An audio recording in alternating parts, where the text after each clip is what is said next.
அஸ்ஸலாமு அலைக்கும் வரஹ்மத்துல்லாஹி வபரகாத்துஹு.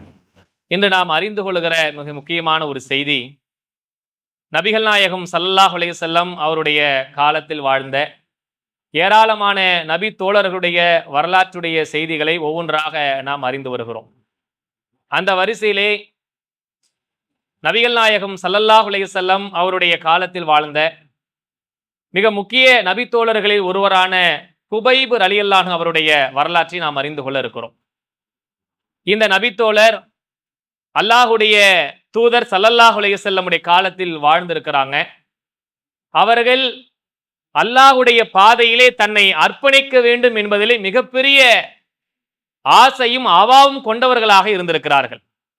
பொதுவாக நாம் அல்லாஹ்வுடைய பாதையிலே போர் செய்யணும், அல்லாஹ்வுடைய பாதையில் நம்ம கொல்லப்படணும், அல்லாஹ்வுடைய பாதையில ஜிஹாத் செய்யணும், அல்லாஹ்வுடைய பாதையில பணி செய்யணும் அப்படின்னு நம்ம ஏராளமான நபர்கள் ஆசைப்படுவது உண்டு. ஆனால் அல்லாஹ்வுடைய பாதையிலே கொல்லப்படுவதே ஒரு மிகப்பெரிய சந்தோஷமாக, மகிழ்ச்சியாக, இறைவனுடைய பாதையில இறப்பதுதான் என்னுடைய லட்சியம் என்று வாழ்ந்த நபித்தோழர்களில் ஒருவரானார். அப்படிப்பட்ட ஒரு மிகப்பெரிய தியாகத்தை அல்லாஹ்வுடைய மார்க்கத்துக்காக செய்திருக்கிறார்கள். அவருடைய வாழ்க்கையினுடைய தியாகத்தை நாம் சிந்தித்து பார்க்கும் பொழுது நம் வாழ்க்கையிலே அப்படிப்பட்ட தியாக உணர்வு இன்னும் கூடுவதற்கான வாய்ப்பு உண்டு. ஏனென்றால் அவ்வளவு பெரிய செய்தி அவர்கள் செய்திருக்கிறார்கள். இந்த நபித்தோழர் மதீனாவை சார்ந்த அன்சாரி நபித்தோழர். நபிகள் நாயகம் ஸல்லல்லாஹு அலைஹி வஸல்லம் அவர்கள் மக்காவிலிருந்து ஹிஜ்ரத் செய்து மதீனாவுக்கு வருகிற காலங்களில் அல்லாஹ்வின் தூதர் ஸல்லல்லாஹு அலைஹி வஸல்லம் அவரிடத்தில் இஸ்லாத்தை ஏற்றுக்கொண்டு அல்லாஹ்வின் மார்க்கத்துக்காக வாழ்ந்த நபித்தோழர்களில் ஒருவர். அப்படிப்பட்ட இந்த நபித்தோழரை ஏராளமான செய்திகள் இருந்தாலும் அவருடைய வாழ்க்கையில் உள்ள மிக முக்கியமான பாடம், படிப்பினை தருகிற செய்தியை தான் நாம் இன்று நினைவு கூறுகிறோம். அதிலே ஒரு செய்தி என்னவென்றால், இந்த செய்தி புகாரில பதிவு செய்யப்பட்டிருக்கிற செய்தி, 3989வது செய்தி. நீங்க வீட்டில் போய் இந்த செய்தி எடுத்து வச்சு நிதானமா பொறுமையா கூட படிச்சு பாருங்க. ஒரு நீண்ட செய்தி, அவ்வளவு முக்கியமான சம்பவங்கள் அதற்குள்ளே குறிப்பிடப்பட்டிருக்கிறது. இந்த நபித்தோழரை நபிகள் நாயகம் ஸல்லல்லாஹு அலைஹி வஸல்லம் அவர்கள் பத்ர் போர்களை முடிந்த அந்த தருவாயிலே எதிரிகள் மதீனாவுக்குள்ளே நுழைந்து முஸ்லிம்களை கொல்வதற்கான திட்டமிட்டு ஒரு போர் முடிந்து அல்லாஹுடைய பேர் உதவியால் அந்த பத்ர் போரிலே ஒரு பெரும் வெற்றி அடைந்திருக்கிற ஒரு சம்பவம். அந்த தருவாயிலே நபிகள் நாயகம் ஸல்லல்லாஹு அலைஹி வஸல்லம் அவங்க மக்காவுக்கு ஒரு 10 பேர் கொண்ட குழுவை உளவு பார்க்குவதற்காக வேண்டி அனுப்பி வைக்கிறார். யாருடைய தலைமையில அனுப்பி வைக்கிறாங்க அப்படின்னு சொன்னா, ஆசிஃப் ரலியல்லாஹு அன்ஹுடைய தலைமையில நபிகள் நாயகம் ஸல்லல்லாஹு அலைஹி வஸல்லம் அவங்க என்ன செய்யறாங்க, ஒரு 10 பேர் கொண்ட குழுவை மக்காவிலே போய் மக்கத்திலே இருக்கக்கூடிய காஃபிர்கள் முஸ்லிம்களுக்கு எதிராக என்னென்ன மாதிரியான சூழ்ச்சிகள் செய்ய இருக்கிறார்கள் என்பதை பார்ப்பதற்காக வேண்டி ஒரு குழு அனுப்பி வைக்கிறாங்க. அந்த குழுவினுடைய மிக முக்கிய நபர்கள் ஆசிஃப் ரலியல்லாஹு அவர்கள், அவர்தான் தலைவராக இருக்கிறார். அந்த 10 நபர்களில் ஒருவராக குபைப் ரலியல்லாஹு அவர்களும் அதற்குள்ளே இருக்கிறார்கள். இந்த 10 பேரும் போகிற வழியில ஒரு முக்கியமான நிகழ்வு நடக்குது. இவங்க எங்க போய் இருக்கிறாங்க அப்படின்னா, மக்காவுக்கும் உஸ்ஃபான் அப்படின்ற ஒரு 2 இடம், மக்காவுக்கு போறதுக்கு முன்னாடி உஸ்ஃபான் அப்படின்னு சொல்லுகிற ஒரு இடத்துல அவங்க போறாங்க. அந்த உஸ்ஃபாவுக்கும் மக்காவுக்கு நடுவில் இருக்கிற ஹத்தா என்ற ஒரு பகுதியில் அவங்க இளைப்பாடுறாங்க. அவங்க ரெஸ்ட் எடுக்கிறாங்க.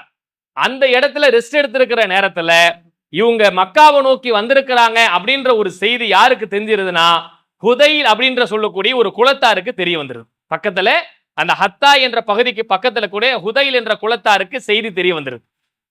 செய்தி தெரிய வந்தோடனே என்ன ஒரு பெரும் கோபத்துல அவங்க இருக்கிறாங்கன்னா, பத்ர் களத்துல ஏராளமான காஃபிர்களை இழந்திருக்கிறாங்க, அவங்களுடைய பெரும் தலைவர்கள் கொல்லப்பட்டிருக்கிறாங்க.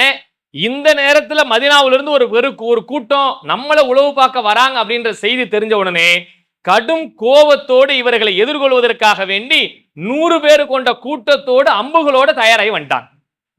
இவங்க இருக்கிறது 10 பேரு, அவங்க இருக்கிறது 100 பேரு. இன்னொரு செய்தியில 200 பேர் கூட வருது. இந்த 100 பேரும் இந்த 10 பேரை முற்றியிடுவதற்காக வேண்டி வராங்க. இவங்க செய்தி அறிகிறாங்க. வந்து பார்த்தால் இவர்களுடைய செய்தியை தெரிஞ்சு 10 பேர் ஒரு மலை குன்று மேல போய் தஞ்சமடையலாம், காப்பாத்திக்கலான்னு மேலே ஏறி போயிட்டாங்க. அவங்க அங்கங்க தேடி வராங்க, அவங்களுடைய பாதங்களை வச்சு கண்டுபிடிக்கிறாங்க. அவங்க எஸ்ரீஃப்ல இருந்து, எஸ்ரீஃப்னா மதீனா, மதீனாவிலிருந்து கொண்டு வந்த பேரிச்சம்பழங்களை சாப்பிட்டு போட்ட கொட்டைகள் இருக்குல்ல, அதையெல்லாம் பார்த்துட்டாங்க. பார்த்த உடனே இந்த கொட்டையை வந்து மதீனா பேரிச்சம்பழம், இவங்க இங்கதான் வந்திருக்கிறாங்க, இங்கதான் தங்கி இருக்கிறாங்க, இங்கதான் இருக்கிறாங்கன்றத அடையாளம் கண்டுட்டு அந்த 100 பேரும் 10 பேர் கொண்ட மலையை முற்றுகையிட்டாங்க. முற்றுகையிட்டவுடனே ஒரு பெரும் சோதனை. 100 பேருக்கு முன்னாடி 10 பேர் இன்னும் போராடுவது எவ்வளவு பெரிய போராட்டம். இவர்களை இறங்கி வர சொல்றாங்க, இறங்கி வர மாட்டேன் அப்படின்றாங்க. நீங்க இறங்கி வாங்க, உங்களுக்கு நான் பாதுகாப்பு தரோம் அப்படின்றாங்க. தரமாட்டோம், வரமாட்டோம், நீங்க எங்களை வாக்குறுதியை மீறுவீங்கன்னு எனக்கு தெரியுன்றாங்க. எந்த அளவுக்கு சொல்றாங்க, இந்த ஆசிஃப் ரலீல் அவங்க சொல்றாங்க, அவங்க தானே தலைவரா இருந்தாங்க, இந்த காஃபிருடைய வார்த்தையை நம்பி நாங்கள் கீழே இறங்கி வரமாட்டோம். நீங்க எப்படிப்பட்ட பேச்சை பேசுவீங்க, எப்படி மாறு செய்வீங்கன்னு எங்களுக்கு தெரியும். நாங்க அதனால உங்க பேச்சை கேட்டு நாங்க கீழே வரமாட்டேன்றாங்க. இல்ல நீங்க வரணும்ன்றாங்க. 2 பேருக்கு இடையே அப்படியே பேச்சுவார்த்தை நடக்கும் போதே அம்புகளை ஆரம்பிச்சுட்டாங்க. ஏறக்குறை 7 பேரை மேல இருந்த மேனுக்கு அம்புகளை எய்து எல்லாரையும் கொலை பண்ணிட்டாங்க. இருக்கிறது 3 பேர் தான். அந்த 3 பேர்ல யாரு முக்கியமான நபர்கள்? அந்த 10 பேர்ல ரொம்ப முக்கியமானவங்க. ஒன்னு ஆசிஃப் ரலீல் அவர்கள், இன்னொன்னு குபைப் ரலீல் அவர்கள். ஆசிஃப் ரலியல்லாஹு அவர்கள் கொல்லப்பட்டுட்டாங்க. அதுல குபைப் ரலீல் அவர்களோ இன்னொரு ஸெய்த் என்று சொல்லுகிற ரலியல்லாஹு அந்த சஹாபியும் மற்றொருவரும் இருந்தார் என்று 3 பேரே சொல்லப்படுகிறது. இந்த 3 நபர்களும் அங்கே நிக்கிறாங்க. நீங்க இறங்கி வந்துருங்க, நான் உங்களுக்கு பாதுகாப்பு தரோம் அப்படின்னு சொன்ன உடனே சரி 7 பேர் கொல்லப்பட்டாங்களே, கீழே இறங்கி போனா ஏதாவது பேச்சை காப்பாத்துவாங்களோ என்ற நம்பிக்கையில இறங்கி கீழே வந்தாங்க. கீழே வந்தால் உடனடியே என்ன பண்ணிட்டாங்க, கையில உள்ள விலங்குகளை அவங்க கையில போட்டு மாட்டி 3 பேரையும் பிடிச்சிட்டாங்க. பிடிச்ச உடனே நீங்க சொன்னதுக்கு மாத்தமான் செய்யறீங்களே, அநியாயம் பண்றீங்களே, வாக்குறுதியை மீறீங்களேன்னு கேட்கறாங்க. அதெல்லாம் இல்ல, உங்களை பிடிச்சு கொலை செய்யறதே எங்களுடைய நோக்கம் அப்படின்ட்டு பிடிக்கிறாங்க. பிடிச்ச உடனே வரமாட்டோம் மறுக்கிறாங்க, நாங்க மக்காவுக்கு வரமாட்டோன்றாங்க. கட்டாயப்படுத்தி வலுக்கட்டாயமா இழுக்கிற நேரங்கள்ல ஒரு சஹாபி வரவே மாட்டேன் கட்டாயமா நிக்கிற நேரத்தில் அங்கே ஒருவரை கொலை செய்து விடுகிறார். 2 பேரும் என்ன செய்யறாங்க, மக்காவுக்கு கொண்டு போறாங்க. எங்க மக்காவிலே ஒரு வியாபாரம் தளம் செய்கிற ஒரு சந்தைக்கு 2 பேரும் இழுத்துட்டு போறாங்க. யாரு, குபைப் ரலீல் அவர்களும் இன்னொரு நபித்தோழர் இருவரையும் மக்காவுக்கு கொண்டு போய் இவர்களை கொலை செய்ய வேண்டும் என்பதற்காக வேண்டி 2 பேரும் இழுத்துட்டு போறாங்க. இந்த குபைப் ரலீல் அவர்களுடைய வரலாறை நீங்க சிந்திச்சு பாருங்கள். அல்லாஹ்வுடைய பாதையிலே கொல்லப்பட வேண்டும், இறைவனுடைய மார்க்கத்துக்காக என் உயிரை நான் தியாகம் செய்ய தயார் என்று வாழ்ந்தார்களே, அப்படிப்பட்டவர்கள் மக்கத்து காஃபிரிடத்திலே மாட்டிக்கொள்கிறார்கள். சந்தையிலே கொண்டு போய் விற்பதற்காக வேண்டி விற்க செய்யறாங்க. அங்கேதான் முக்கியமான ஒரு நிகழ்வு நடக்குது. அங்கே ஹாரிஸ் அப்படின்ற அந்த குலத்தாரை சார்ந்தவர்கள் அவரை வாங்குவதற்காக வேண்டி போட்டி போடுறாங்க. நாங்க கொடுக்கிறோம் காசு. ஏன் அப்படி தெரியுங்களா, அந்த ஹாரிஸ் என்ற குலத்தாருடைய தலைவனை அவங்களை என்ன சொல்ல போவதா இருந்தால், அவருடைய மகன் உக்குபா என்று சொல்லுடைய தந்தை ரொம்ப பெரிய பிரசித்தி பெற்றவர், பெரும் பொருளாதாரத்துக்கு சொந்தமானவராம். மக்காவிலே பெரும் செல்வந்தர்களை ஒருவராக, காசு பணம் கொடுப்பாரு, எல்லாரும் தன் தயவுல வைத்திருப்பார். அப்படிப்பட்டவரை பத்ர் களத்திலே கொல்வதற்காக வேண்டி தன்னுடைய வாளால் சுழல விட்டு அந்த ஹாரிஸை கொலை செய்த மிக முக்கியமான ஒரு குற்றவாளியாக காபிர்களால் பார்க்கப்படுவர் யார், இந்த குபைப் ரலீல் அவர்கள். அவரை வாங்குறதுக்கு போட்டி போற, நாங்க வாங்கணும் அவரை, நாங்க தான் கொலை பண்ணணும், எங்க கையால தான் அவரை கொலை பண்ணணும் அப்படின்றதுக்காக எவ்வளவு பொருளாதாரம் கேட்கறீங்களா தரோம் அப்படின்றாங்க. அவர்கள் அந்த போட்டி போட்டு சந்தையிலே உக்குபா என்று சொல்லுகிற மனிதர், இந்த ஹாரிஸுடைய மகனார், அவரை வாங்குகிறார்கள். வாங்குற நேரம் புனித மாதமாக இருக்கிறதுனால் இப்பொழுது கொலை செய்வதற்கு வாய்ப்பில்லை. புனித மாதம் முடியட்டும், மக்காவுடைய எல்லையினுடைய வெளியே கொண்டு போய் இவரை கொலை செய்கிற கொலை ஒட்டுமொத்த உலகத்திற்கும் பெரும் பாடமாக இருக்க வேண்டும் என்ற வெறித்தனத்தோடு அவரை வாங்கிட்டு போறாங்க. அந்த குபைப் ரலீல் அவர்களை வாங்கிக்கிட்டு போய் அவர்கள் தங்க வைக்கிறாங்க ஒரு இடத்துல. சாப்பாடுவதற்கு வழி இல்லாம அவர்களுக்கு போதுமான எந்த தேவையும் நிறைவேற்றாத கொடுமை பண்ணுகிற நிலையில அவரை கொண்டு போய் ஒரு இடத்துல தங்க வைக்கிறாங்க. தங்க வச்சா அப்படிப்பட்ட நேரத்தில் ஒரு பெரிய செய்தி, அதுல உள்ள முக்கியமான ஒரு செய்தியை சொல்லுகிறேன். அந்த ஹாரிஸ் கொல்லப்பட்டார்ல, போர்ல ஏறினே குபைப் ரலீல் அவர்களுடைய மூலியமாக அவருடைய மகள் ஒருவர் இருக்கிறாங்க, ஜெய்னப் என்று சொல்லுகிற அந்த மகளுடைய மகன் ஒருவர் அங்கே விளையாடி கொண்டிருக்கிறார். அந்த நேரம் எப்படிப்பட்ட நெருக்கடியான நேரம் பாருங்க, விளையாண்டு இருக்கிறாங்க. இந்த குபைப் ரலீல் அவர்கள் கொலை செய்ய போறாங்க அப்படின்னு நிகழ்வு தெரிஞ்சு போச்சு. நம்மளை எப்படியாவது கொலை பண்ணிடுவாங்க அப்படின்ற சூழலையும் தெரிஞ்சு போச்சு. ஆனால் எதற்காகவும் பயப்படாமல் நாம் அல்லாவின் பாதையிலே கொல்லப்பட்டால் இறைவிடத்திலே சொர்க்கம் இருக்கு என்பதற்காக வேண்டி அவர்கள் ஹாயா சந்தோஷமா இருக்கிறாங்க.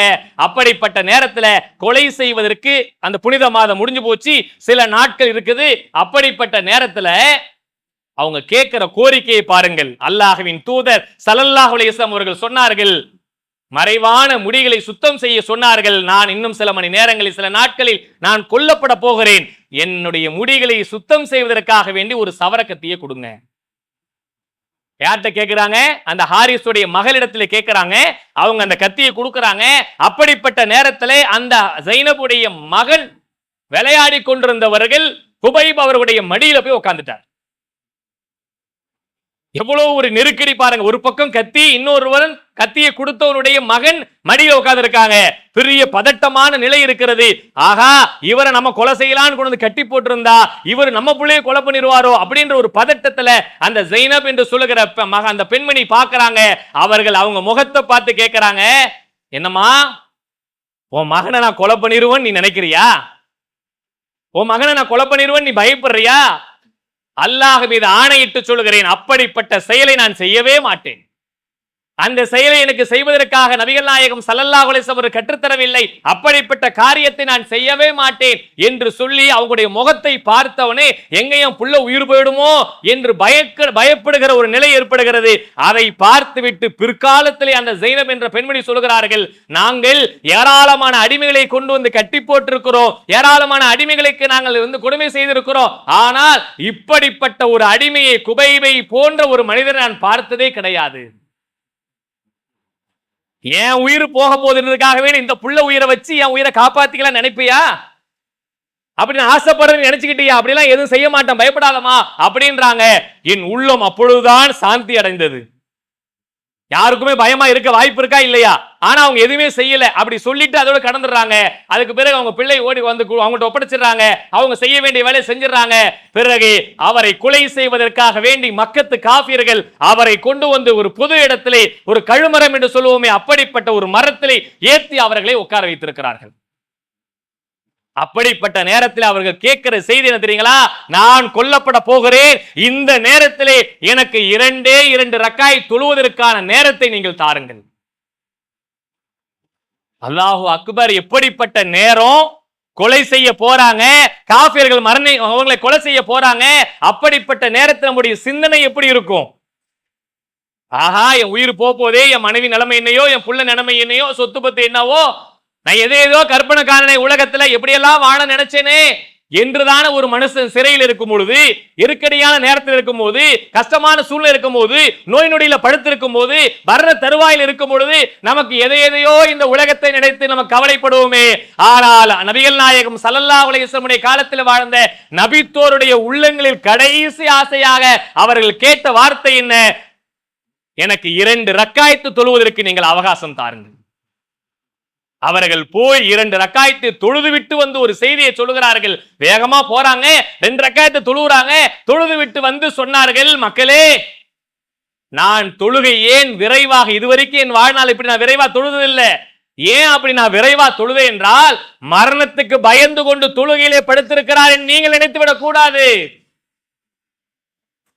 ஏதோ என் உயிர் போக போது அது வரைக்கும் தொழுகையில இருந்துகிட்டு நேரத்தை நான் மிச்சம் பண்ணலாம் நினைக்கிறாதீங்க. நான் அப்பதற்காக வேண்டி நான் தொழுகையில் ஈடுபடவில்லை. கடைசி நேரத்திலே அல்லாஹ்விடத்திலே மன்றாடி பாவ மன்னிப்பு கேட்டு இறைவனிடத்திலே தூய்மையான உள்ளத்தோடு அல்லாஹ்வை சந்திக்க வேண்டும் என்ற நினைவுள்ளவர் 2 ரக்காய் தொழுது விட்டு வந்திருக்கிறார். நாம் எல்லோரும் பாடம் படிக்க வேண்டிய ஒரு செய்தி. நம் வாழ்க்கையில 5 நேர தொழுகை அல்லாஹ்விற்காக வேண்டி 24 மணி நேரத்தை நாம் தொழுகை எப்படி செலுத்துகிறோம்? வேற தொழுகை எல்லாம் விடுங்க. சுன்னத்தான தொழுகை, நஃபிலான தொழுகை, உபரியான தொழுகை, அதுவெல்லாம் 2வது புறம். கடமையான 5 நேர தொழுகையை அல்லாஹ்விற்காக வேண்டி நான் அவனிடத்திலே சுஜூதிலே விழுகிறேனா, பாவ மன்னிப்பு தேடுகிறேனா, கொடுத்ததற்காக நன்றி செலுத்துகிறேனா என்று ஒவ்வொரு முஸ்லிமே நாம் சிந்தித்து பார்க்க கடமைப்பட்டிருக்கிறோமா இல்லையா? அந்த மரண தருவாயினுடைய நேரத்தில் கூட அல்லாஹ்வை நினைக்க வேண்டும் என்ற நினைவு ஏற்பட்டிருக்கின்றால் அவருடைய இறையச்சமும், அவருடைய அல்லாஹ்வுடைய நினைவும், அவருடைய தியாக சிந்தனையும், அல்லாஹ்வின் மார்க்கத்தில் இருக்கிற பிடிப்பும் உறுதியும் நம் வாழ்க்கையில் சிந்திச்சு பாருங்கள். எப்படிப்பட்ட வாழ்க்கை நாம் வாழ்ந்து கொண்டிருக்கிறோம் என்று சிந்தித்து பாருங்கள். தொழுவுக்கு நேரம் இல்லை என்று எத்தனை பேர் நேரத்தை வீணடித்து பொழுதுபோக்குகளிலே அல்லாஹ்வை மறந்து உலகத்துடைய பொருளாதாரத்துக்காக வேண்டி ஓனர் விட மாட்டாங்க, கம்பெனி விட மாட்டேங்குது, எதையெல்லாம் சொல்லி உலகத்திலே தொழுகைக்கு அப்பாற்பட்ட காரியத்தை செய்கிறோமே, நாளை மறுமையிலே அல்லாஹ்விடத்தில் நிப்பாட்டி விசாரிக்கப்படுகிற நேரில் உலகத்துள்ள எந்த காரியத்தையாவது சொல்லி தப்பிக்க முடியுமா? எதையுமே சொல்லி தப்பிக்க முடியாது அல்லாஹ்விடத்திலே. இதெல்லாம் நமக்கு ஒரு பெரும் பாடம். நம் உள்ளத்தை வலுப்படுத்துகிற, ஈமானை உறுதிப்படுத்துகிற, அல்லாஹ்வின் நினைவு பக்கம் நம்மளை அதிகமாக திருப்புகிற மிக முக்கியமான ஒரு செய்தியாக இருக்கிறது. அப்படிப்பட்ட நேரத்தில் அந்த கழுமரத்தில் ஏற்றி நிப்பாட்டி அவருக்கு எல்லோரும் அம்புகளை எதிரிகள் பாய்ச்சுகிறார்கள். உடம்பு ஃபுல்லா அம்புகளை குத்தி ரத்தம் பீருட்டு கீழே தள்ளிவிட்டு அவருக்கு ரத்தமாக ஓடுகிற நிலையிலே துடிதெடுத்து கொள்ளு சாவுகிற நேரமாக இருக்கிறது. அப்படிப்பட்ட நேரத்திலே கேட்கிறா, யார் கேட்கிறா? அந்த ஹாரிசுடைய மகன் உகுபா என்பவன் கேட்கிறான், குபைபே, இந்த இடத்தை முகம்மது இருந்தால் எப்படி இருந்திருக்கும் என்று நீ நினைக்கிறாயா? அவங்களை பார்த்து கேட்க, முகமது தானே உனக்கு இந்த மார்க்கத்தை காட்டினாரு, அவர் தானே இந்த நேர்வழிக்கு வர சொன்னாரு, அவர் தானே எல்லாத்தையும் ஃபாலோ பண்ண சொன்னாரு. இப்படிப்பட்ட கொடுமையான இந்த கொடூரத்திலே முகம்மது இங்கே இருந்தால் எப்படி இருக்கும் என்று நீ நினைக்கிறாயா என்று அவர் கேட்கிறார். அப்படிப்பட்ட நேரத்திலே குபைப் ரலியல்லாஹு அவர்கள் சொன்ன வார்த்தையை பாருங்கள். எங்கள் ஊர்களிலே நாங்கள் சந்தோஷமாக சுதந்திரமாக இருக்கிற நேரத்தில் நபிகள் நாயகம் ஸல்லல்லாஹு அலைஹி வஸல்லம் காலத்திலே ஒரு முள் குத்துவதை கூட நாங்கள் விரும்ப மாட்டோம். சுப்ஹானல்லாஹ். நாங்க சுதந்திரமா சுபிட்சமா வாழுகிற காலத்தில் அல்லாஹ்வின் தூதருடைய உடம்புல காலில ஒரு முள் குத்துவதை கூட நாங்கள் பாதுகாப்பாக எங்கள் குடும்பத்தோடு இருக்க மாட்டோம் என்று அவர் சொல்லி இருக்கிறார் என்றார். நபிகள் நாயகம் ஸல்லல்லாஹு அலைஹி வஸல்லம் மேல தன் உயிரிலும் மேலாக வைத்திருந்த நம்பிக்கை நீங்கள் பாருங்கள். அல்லாஹ் திருமறை குர்ஆனில் சொல்கிறானே, அவர்கள் மூமின்களுக்கு அவர்களுடைய உயிர்களை விட நபிகள் நாயகம் ஸல்லல்லாஹு அலைஹி வஸல்லம் அவர்கள் மேலானவர்கள் என்று அல்லாஹ் சொல்கிறானே. அப்படிப்பட்ட அல்லாஹ்வின் தூதரை தன் உயிரிலும் மேலாக 100% நம்பிய சமுதாயம் அவர்கள். அப்படிப்பட்ட சமுதாயத்தை உருவாக்கியவர்கள் தான் அண்ணல் நபி ஸல்லல்லாஹு அலைஹி வஸல்லம் அவர்கள். அந்த சமுதாயத்தில் நாம் இருக்கிறோம். அப்படிப்பட்டவரை தான் நாம் ஏற்றுக்கொண்டிருக்கிறோம். அவ்வளவு கொடுமையான நேரத்திலே அவர்கள் உயிர் பறிக்கப்படுகிற நிலையில் கூட நபிகள் நாயகம் ஸல்லல்லாஹு அலைஹி வஸல்லம் அவர்களை ஒரு உயர்ந்த இடத்தில் வைத்து அவர்கள் பார்த்ததும் தன் ஈமானை பற்றி எந்த ஒரு வகையிலும் சஞ்சலம் அடையாமல் அல்லாஹ்வின் நினைவு கூர்ந்த நேரத்திலே சொல்லுகிறார்கள், இறைவா, இந்த உயிர் பறிக்கப்படுகிற இந்த நேரத்தில் நான் முஸ்லிமாக கொல்லப்படுவதை நினைத்து நான் மகிழ்ச்சி அடைகிறேன். அல்லாஹ்வை நம்பிய நிலையிலேயே அல்லாஹ் இந்த உலகத்திலே என் உயிரை பறிக்கிறானே. யா அய்யுஹல்லதீன ஆமனூ இத்தகுல்லாஹ ஹக்க துகாத்திஹி வலா தமூதுன்ன இல்லா வ அன்தும் முஸ்லிமூன். இறை நம்பிக்கையாளர்களே, அல்லாஹ்வை பயப்பட வேண்டிய விதத்தில் நீங்கள் பயப்படுங்கள், நீங்கள் முஸ்லிம்களாக இன்றி மரணித்து விடாதீர்கள் என்று அல்லாஹ் சொல்கிறானே.